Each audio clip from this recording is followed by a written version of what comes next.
yo sé que tú tal cosa, pero te digo que tal otra.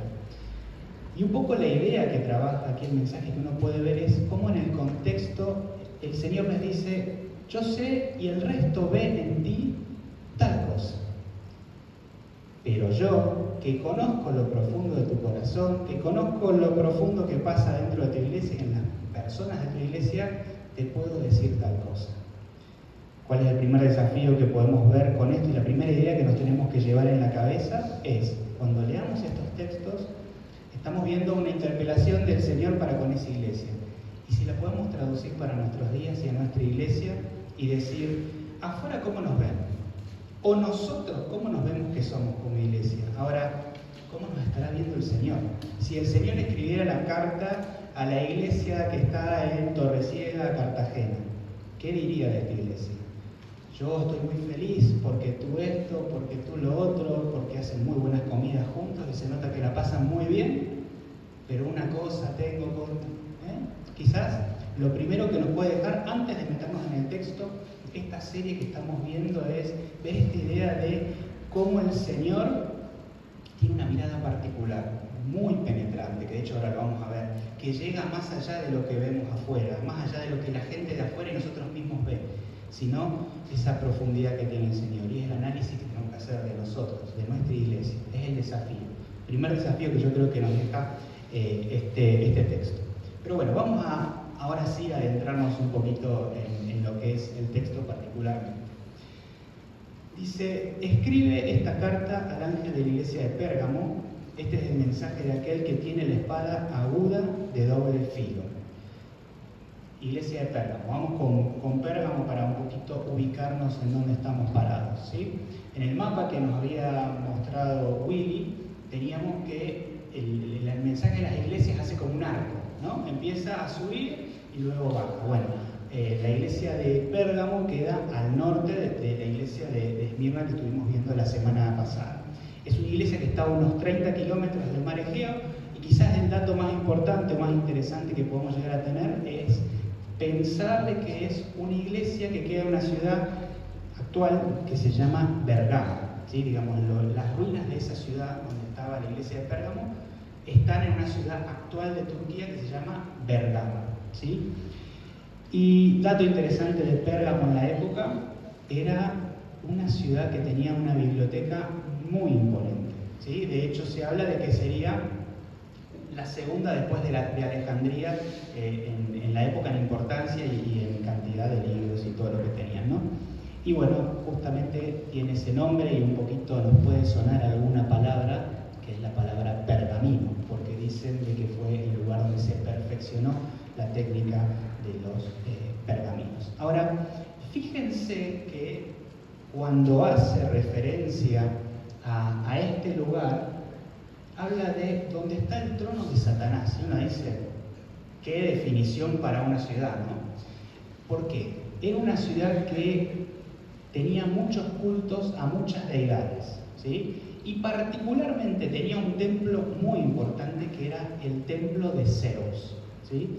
Entonces, claramente era un lugar donde había mucho paganismo.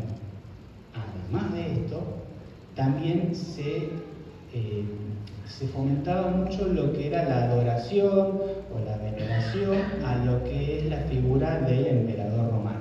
Con lo cual, acá vemos que hay un planteo muy fuerte o muy difícil para lo que es la iglesia respecto de todo el paganismo y todas las cuestiones que estaban pasando alrededor de ellos, que obviamente van lejos de la idea que tenemos del único Dios, ¿sí? Entonces, primera cuestión para pensar es ver dónde estaba situada la iglesia. Estaba situada en un lugar que le dice, acá queda el templo de Satanás. O sea que ya empezamos con un lugar y un contexto complicado, difícil. ¿Bien? Ahora, fíjense que es muy interesante porque normalmente cuando nosotros vemos los mensajes a las diferentes iglesias, Jesús se presenta como que le está dando este mensaje. Y en este particular, él agarra y dice, este es el mensaje de aquel que tiene la espada aguda de doble filo, ¿sí? Se está refiriendo a Jesús, ¿sí? Él mismo está dando este mensaje. que de hecho lo tenemos en Apocalipsis 1.16. En 1.16 dice, muestra la imagen, Juan dice, vi a alguien, dice que tenía 7 estrellas en la mano derecha y una espada aguda de doble filo salía de su boca y la cara era semejante al sol cuando brilla en todo su esplendor. ¿Sí? Está haciendo una vuelta sobre la imagen de Jesús. Ahora, esa espada de doble filo ¿nos suena de algo? ¿Nos viene de algo, de alguna idea que hemos estado viendo? Bueno, sí. En Hebreos 4:12 dice, pues la palabra de Dios es viva y poderosa. Es más cortante que cualquier espada de 2 filos, es la misma palabra en griego que estoy usando, penetra entre el alma y el espíritu. Interesante. Entre la articulación y la médula de hueso. Y fíjense esto, un poco lo que hablamos al principio.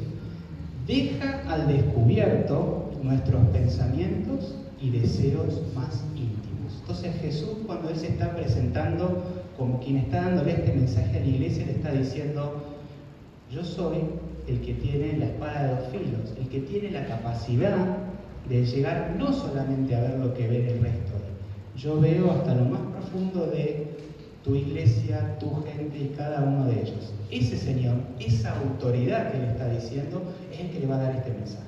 Entonces, muy importante también tener esa idea en claro, ¿no? Este mensaje que va para esta iglesia, y que obviamente va para nosotros, no lo da cualquiera, no lo da alguien que se le ocurrió escribir algo, ni siquiera es el mismo Juan, porque Juan está transmitiendo el mensaje de Jesús, ¿sí? Entonces, otro dato muy importante de este texto es la autoridad que declara el Señor que Él tiene para dar este mensaje a esta iglesia, ¿sí?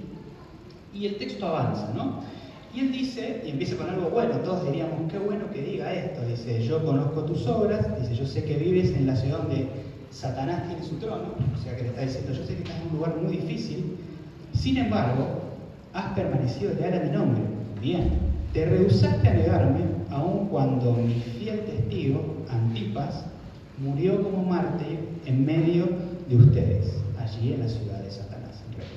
Bien, primer dato importante, sobre Antipas no tenemos mucha más información que la que vemos aquí en estos textos a nivel bíblico, pero en la tradición cristiana y en los autores de la iglesia primitiva tenemos alguna información más. Al fin y al cabo, lo que vemos de este personaje fue que fue martirizado por no negar su fe, hasta último momento se le dio la oportunidad de negar su fe y no lo hizo. Y de hecho, la tradición dice que fue quemado en un toro de hierro en el templo de Zeus, ¿sí? Entonces, la primera idea que aquí nos está mostrando es que, bien, tenemos una iglesia que se ha mantenido fiel al nombre de Jesús, no han negado su fe. Digamos, es interesante cómo estamos viendo de una iglesia con mala doctrina y lo primero que vemos es una iglesia que se mantuvo firme al nombre del Señor. Decimos, Marcos, decime cómo vamos a hacer para que esto sea una iglesia con mala doctrina si es una iglesia que se mantiene firme al nombre del Señor. Y un poco también lo que podemos ver es que estas medidas de los martirios que se hacían normalmente en la iglesia, ¿qué eran? Eran medidas de amedrentamiento. La intención era de que martirizamos a uno para que el resto digan, bueno, está bien, sí, no, yo a Jesús no lo conozco, yo no, sabiendo de que les esperaba lo mismo. Y acá el Señor les está diciendo a todos ustedes es que a pesar de esto que pasó, no me negaron. O sea que es un punto a favor para la iglesia, ¿sí? Y un poco lo podemos atar con lo que hablábamos la semana pasada. Una iglesia que está en persecución, una iglesia que está pasando tribulaciones, aferrarse al nombre de Jesús, aferrarse a Él. El Señor les está reconociendo esto. Pero empiezan los peros. Eso que siempre nos pasa a nosotros, que uno dice, qué bueno que me dijiste sí, que hiciste esto, qué lindo, qué sé yo, y de repente escuchamos la palabra pero y decimos, ay, bueno. Y acá vienen los peros, ¿sí? En la versión de Reina Valera dice, pero tengo unas pocas cosas contra ti. En la Nueva Traducción Viviente dice, pero tengo unas cuantas quejas en tu contra. Uno dice unas pocas, el otro dice unas cuantas. No nos vamos a centrar en esa palabra, si es importante o no, pero digo, es interesante cómo uno está escuchando algo lindo y de repente, bueno, acá tengo que abrir los oídos porque viene algo importante. Dice, toleras a algunos de entre ustedes que mantienen la enseñanza de Balaam, quien le enseñó a Balac cómo hacer tropezar al pueblo de Israel. Les enseñó a pecar, incitándolos a comer alimentos ofrecidos a ídolos y a cometer pecado sexual.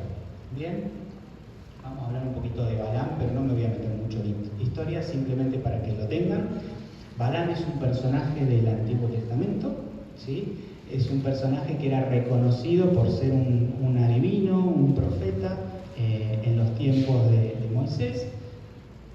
Y su característica principal era que solían ir a él los reyes para que bendijera o maldijera a un pueblo, una persona o cualquier cosa. Y justamente Balac, era el rey de los moabitas, veía cómo el pueblo de Israel venía avanzando y dijo, necesito frenar a este pueblo, necesito algo que me ayude para frenar a este pueblo, porque ya hemos probado con todo y nada me sirve. Entonces acude a Balaam, diciéndole, por favor, maldecí al pueblo de Israel. Obviamente que por diferentes circunstancias que vamos a poder ver en los capítulos del 22 al 24 de Números, finalmente Balaam no lo hace, él se niega a maldecir al pueblo de Israel y por el contrario lo termina bendiciendo.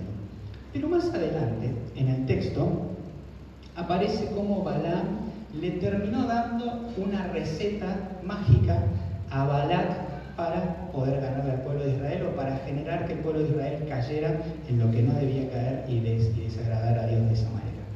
En Números 31:16 dice, 14:16, pero Moisés se enfureció con los generales y los capitanes que volvieron de la batalla, esto es después del tema de Moab, porque dejaron con vida a las mujeres. Les reclamó, precisamente son ellas las que, siguiendo el consejo de Balaam, incitaron al pueblo de Israel a rebelarse contra el Señor en el monte Peor.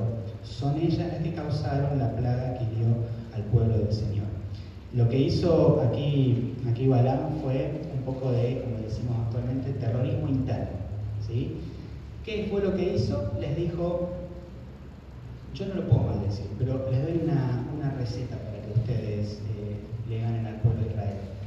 Háganlo que se mezclen con los paganos y háganlo que tomen las costumbres o se involucren con los ritos paganos. Háganlos que ellos internamente terminen desagradando a Dios. Y fue lo que hizo.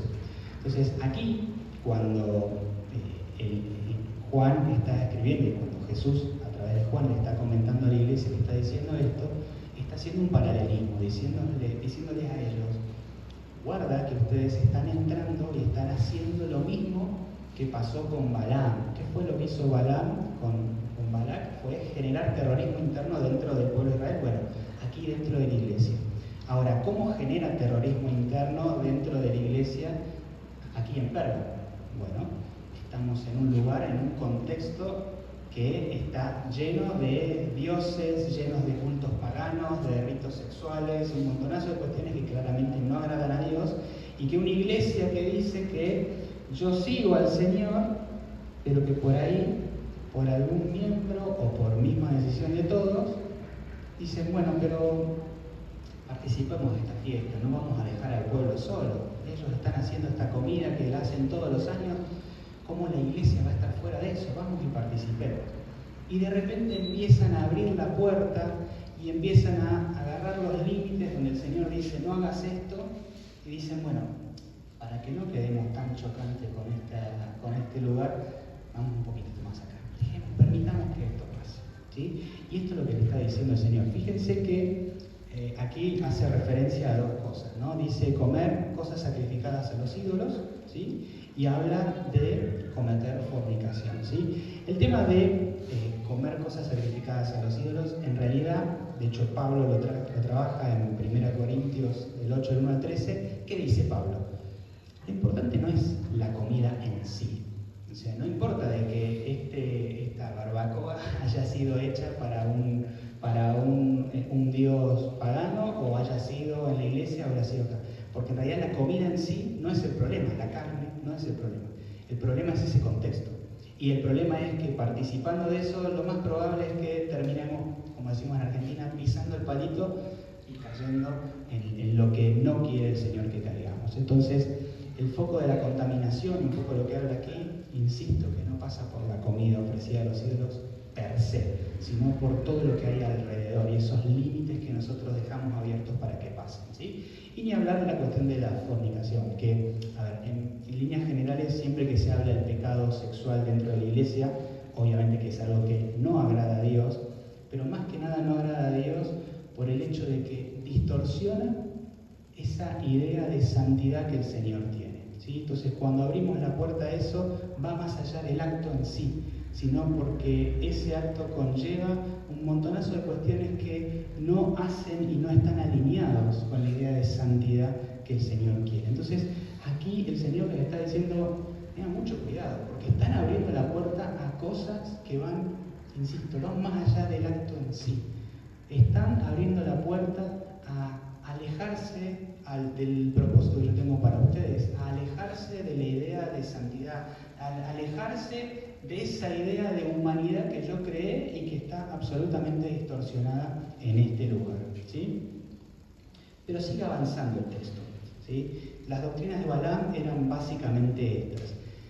Pero por si hacía falta remarcar un poco lo del terrorismo interno, aparece lo que dice en el versículo 15, dice: de modo parecido, entre ustedes hay algunos nicolaitas que siguen esa misma enseñanza. De vuelta, los nicolaitas vuelven a ser una secta interna, un movimiento interno del cual no tenemos tampoco gran información dentro de la Biblia propiamente dicha, ¿sí? De hecho, vieron que yo siempre después les mando un resumen de lo que hablamos. Ahí hay una pequeña idea de lo que puede haber sido el origen de los mismos, pero es una teoría que está bastante discutida. Pero bueno, no tenemos gran información, pero sí tenemos idea de qué es lo que ellos estaban tratando de introducir adentro de la iglesia, ¿sí? Básicamente lo que estaban introduciendo era una enseñanza que era corrupta y que estaba comprometiendo la moral de la iglesia cristiana. Y tenía tres focos principales, si ustedes quieren, ¿sí? El primer foco era el famoso sincretismo entre la religión y el mundo en donde está. Es como que empezaban a mezclar todo y ya, como yo decía hoy, estos límites ya no se encontraban. Era como que de a poquito los íbamos viendo y nos íbamos mezclando con todo, ¿sí? Segundo, promovían la inmoralidad sexual. ¿Por qué? Porque tenían la creencia de que como el espíritu es lo que se salva, el cuerpo, hagamos lo que queramos con el cuerpo. Total, el cuerpo es desechable, lo que se va a salvar es el espíritu. Entonces, si yo peco con el cuerpo, no pasa nada, porque lo que se salva es el espíritu. Entonces tenían esa idea y metían esa idea, obviamente no tan fuerte como yo la estoy marcando ahora, sino que con pequeños argumentos iban abriendo esa brecha para que la gente no se diera cuenta y cayera en esa idea. Y la tercera cuestión que ellos hablaban era muy en línea con esto, y era una interpretación bastante particular de la gracia y de la libertad en Cristo, ¿sí? De hecho, Pablo trabaja mucho este tema, porque ellos se iban de la libertad en Cristo al libertinaje absoluto. Hay un texto, Romanos 6, 1 al 2, dice Pablo, ahora bien, ¿deberíamos seguir pecando para que Dios nos muestre más y más su gracia maravillosa? Por supuesto que no. Nosotros hemos muerto al pecado, entonces, ¿cómo es posible que sigamos viviendo en el pecado? ¿Sí? Un poco usaban la frase, y yo me acuerdo que en Argentina una vez estábamos en un torneo de fútbol de iglesia, y había un chico que pegaba bastante en los partidos, y pegaba a este otro, y decían, ese tiene la frase hay que pecar para que la gracia abunde, porque él repartía y abundaba la gracia en esto, ¿no? Pero fíjense de que es una mala interpretación de esta idea de que porque la gracia cubre todo, si pecamos no pasa nada porque en realidad está sobreabundando la gracia.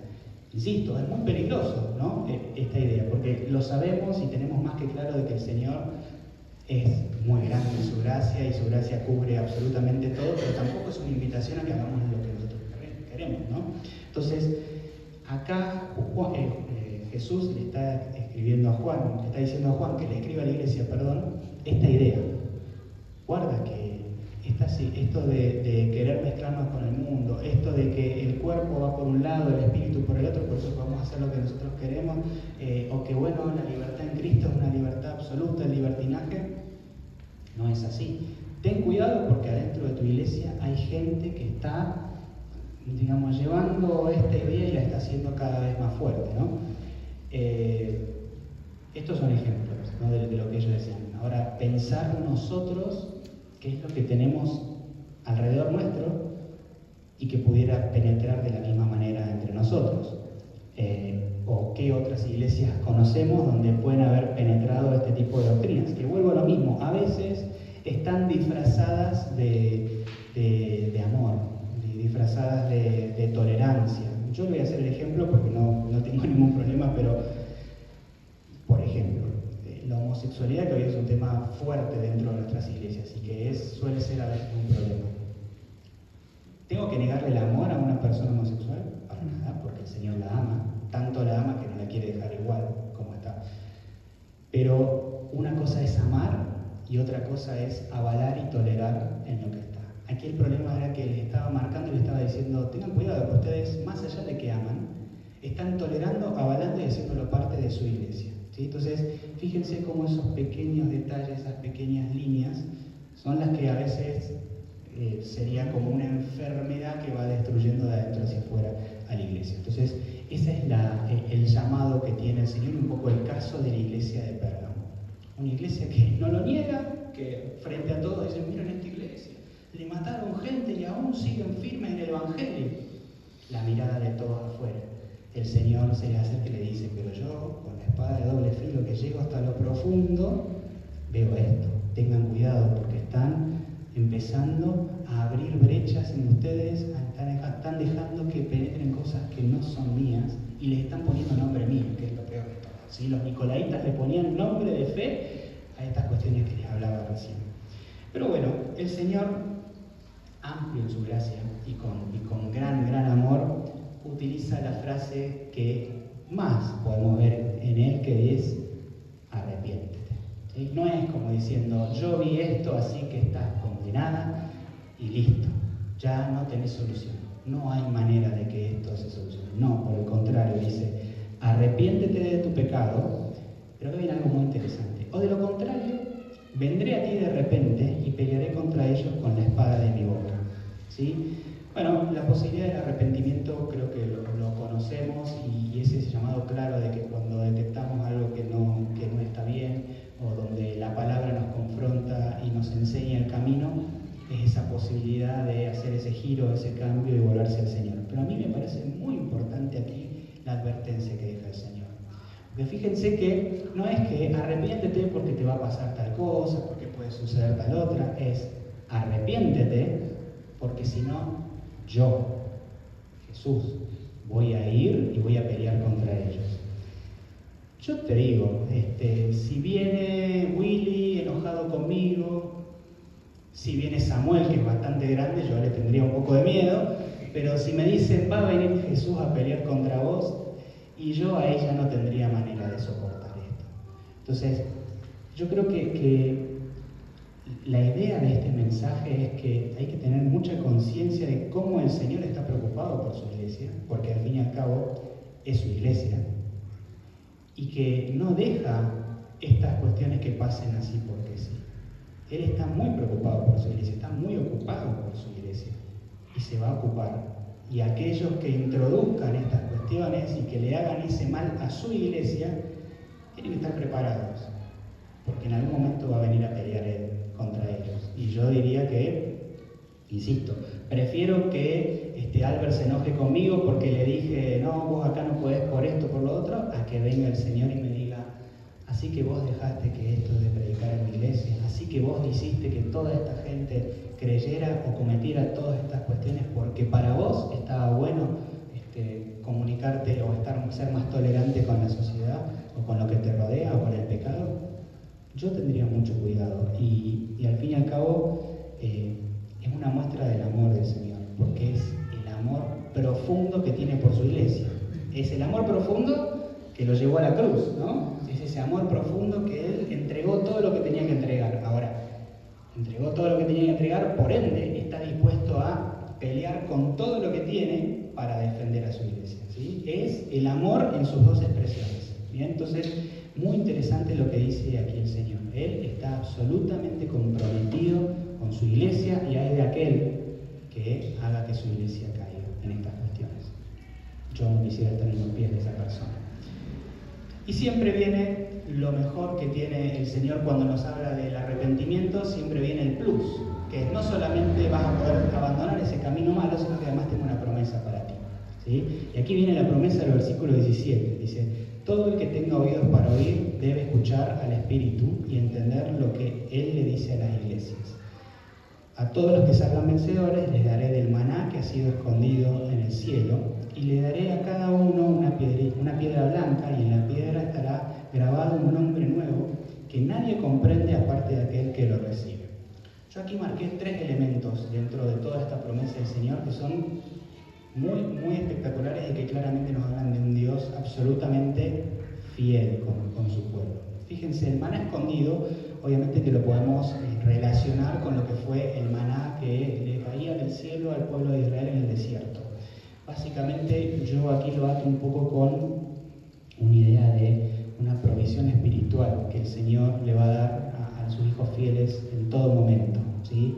Es la gracia que vamos a tener, es la posibilidad de contar con su palabra y de poder ser guiados por su palabra, es la idea de la comunión con Él, una comunión constante, ¿sí? Y todo tipo de bendiciones espirituales que nosotros, al fin y al cabo, siempre recibimos al estar en esta constante conexión con Él, ¿sí?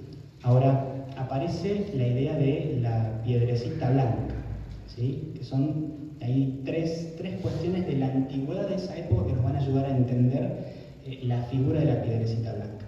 Primero, en los juzgados romanos, y no nos olvidemos que esta ciudad estaba dentro del Imperio Romano y de hecho, como yo les decía, ahí se adoraba mucho al emperador, o sea que claramente la vida romana era muy fuerte en ese lugar.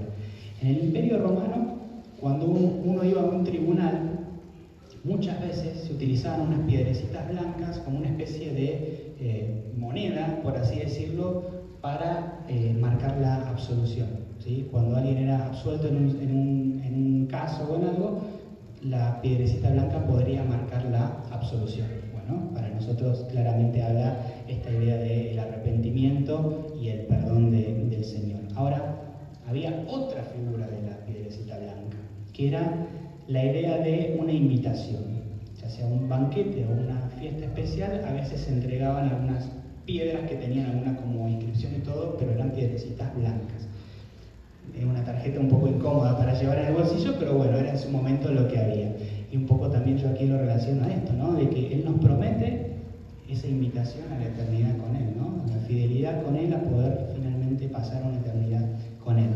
Pero a mí lo que más me gusta es la idea del nombre, porque Él dice, habla de un nuevo nombre, de una nueva identidad. Vieron que Pablo trabaja mucho esa idea.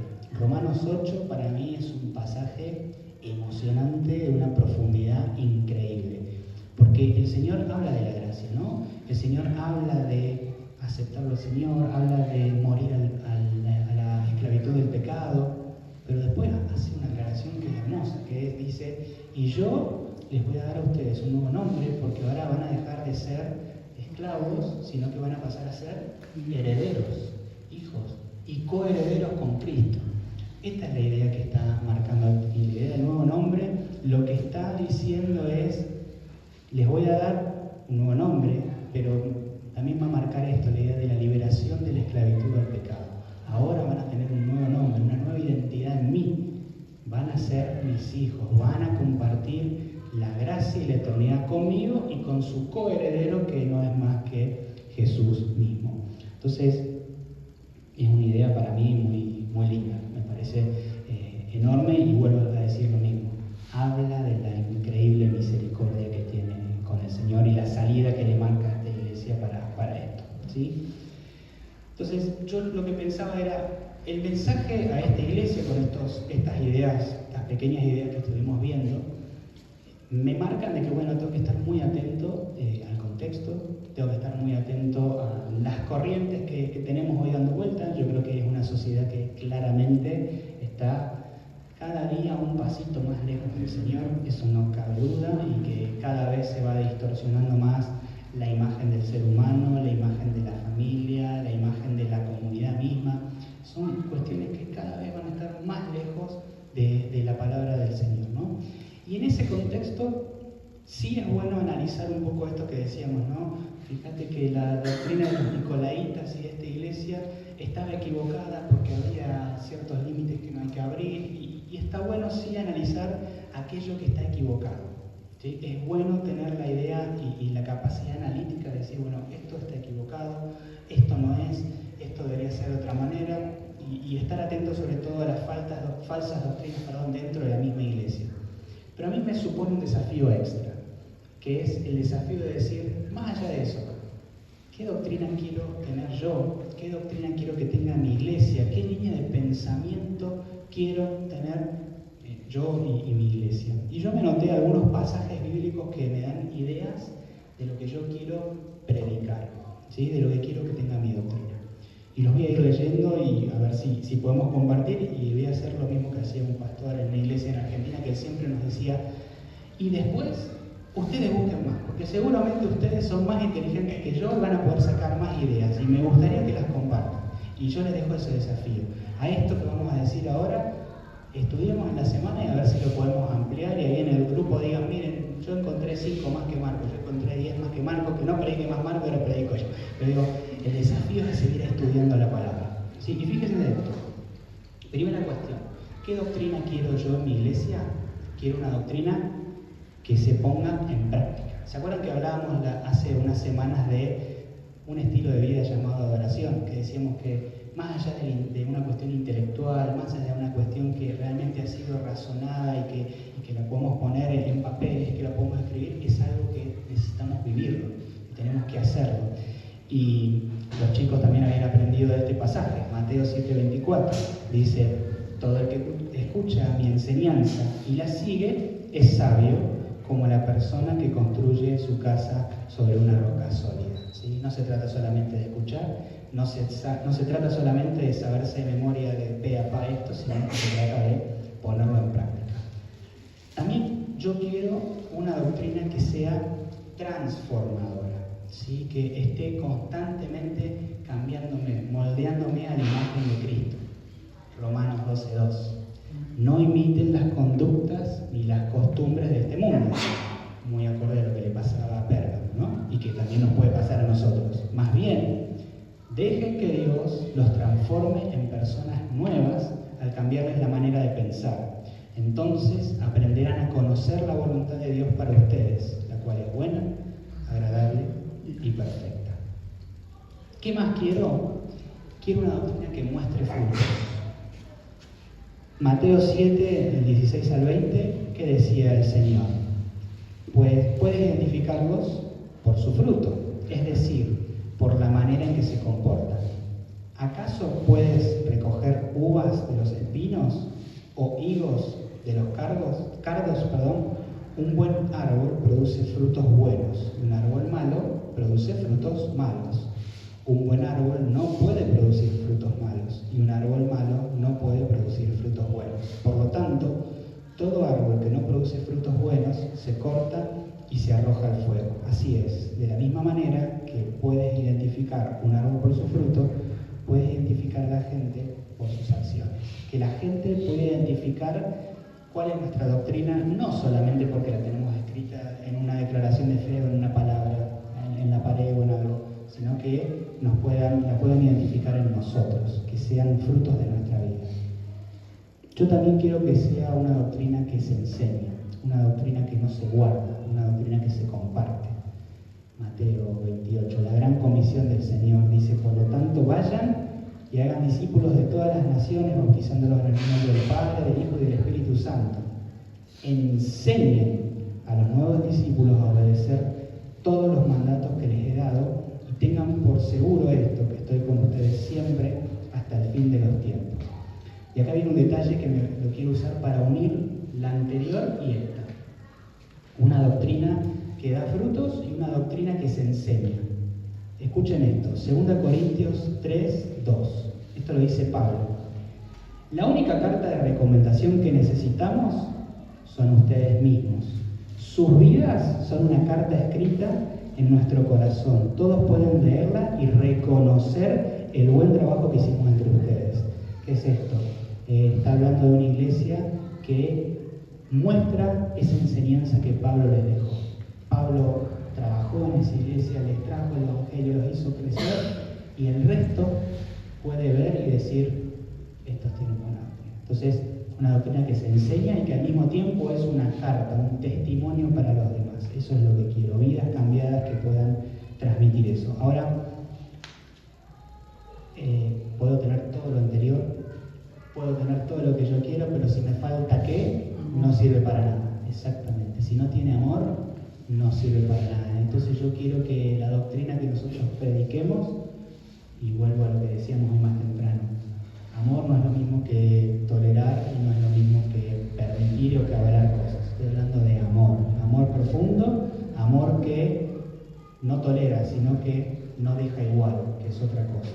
Una doctrina que, como decimos siempre, emane, transpire amor, que salga amor de esa doctrina. Y bueno, usamos 1 Corintios. ¿Qué dice? 13. Si tuviera el don de profecía y entendiera todos los planes secretos de Dios y contara con el conocimiento, si tuviera una fe que me hiciera capaz de mover montañas, pero no amar a otros, y si tuviera una fe, no sería nada. El amor nunca se da por vencido, jamás pierde la fe, siempre tiene esperanza y se mantiene firme en todas circunstancias. Y vamos al final, que dice, 3 cosas durarán para siempre: la fe, la esperanza y el amor. ¿Cuál es la superior de todas ellas? La mayor es el amor. Una doctrina que no tenga amor, como dice acá, tiene todo el conocimiento, hasta puede haber entendido los mensajes, puede mover una montaña, pero no tiene amor y no sirve para nada. Entonces, mi doctrina, la que yo quisiera predicar, la que yo quisiera que esta iglesia predique y que yo primero individualmente viva y nosotros como iglesia vivamos, tiene que hacer eso, tiene que estar repleta y llena de amor. Y cierro con esta pequeña idea que les quiero dejar. La doctrina cristiana no es simplemente un conjunto de conocimientos teóricos. Vuelvo a lo mismo, vamos a ver, hemos visto una declaración de fe que hemos hecho nosotros como iglesia, vamos a hablar de muchas cuestiones que tienen que ver con los fundamentos, y no está mal eso, y es necesario tenerlo, pero si nos quedamos ahí, o si se queda en una pequeña serie de creencias abstractas y muy filosóficas, va a ser un conocimiento que no va a penetrar mucho más. Ahora, la doctrina que el Señor quiere es un conocimiento que está vivo y que es capaz de influir y transformar sobre todo la práctica de nosotros como creyentes y de nuestro alrededor. Cuando la doctrina se queda en el nivel intelectual, pierde su propósito y poder. Sin embargo, cuando se integra a la vida diaria, se convierte en una fuerza que moldea el carácter, dirige las decisiones y guía el comportamiento hacia una vida que haga lo más importante que nosotros tenemos que hacer, que es reflejar a Cristo. Nuestra doctrina, fundamentalmente, y más allá de todo el conocimiento, que gracias a Dios aquí tenemos gente muy preparada y con mucho conocimiento y que podemos llegar a profundidades hermosas de estudio, al fin y al cabo necesitamos de que lo más importante que tenga es que refleje a Cristo, predique a Cristo y que finalmente cambie las vidas de los demás y de los que están hablando también en esa idea, en ir detrás de la imagen de Cristo. Desafío para la iglesia de Pérgamo, sin duda que desafío para nosotros. Los invito a orar.